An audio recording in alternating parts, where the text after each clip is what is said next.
কথায় আছে পুরান চাল ভাতে বাড়ে, যা হাড়ে হাড়ে টের পেয়েছে গাড়ি নির্মাতা প্রতিষ্ঠান ফোর্ড।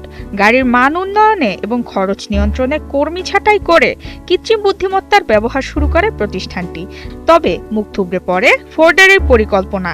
অভিজ্ঞতা না থাকায় ব্যর্থ হয় কৃত্রিম বুদ্ধিমত্তা, তাই আবারও পুরনো 350 কর্মীকে ফিরিয়ে এনেছে ফোর্ড।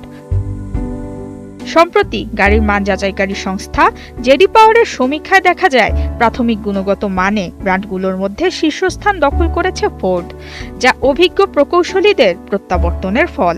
এতে মান বৃদ্ধির পাশাপাশি কমেছে উৎপাদন ও পরিচালন ব্যয়।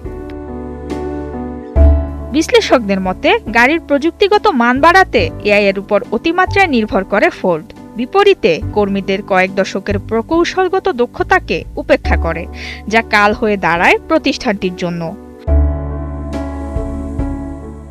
নিজেদের ভুল থেকে শিক্ষা নিয়ে ফোর্ড বলছে, কৃত্রিম বুদ্ধিমত্তা দারুণ প্রযুক্তি হলেও কাঙ্ক্ষিত ফল পেতে প্রয়োজন যথাযথ প্রশিক্ষণের, যা উপেক্ষা করা হয়েছিল।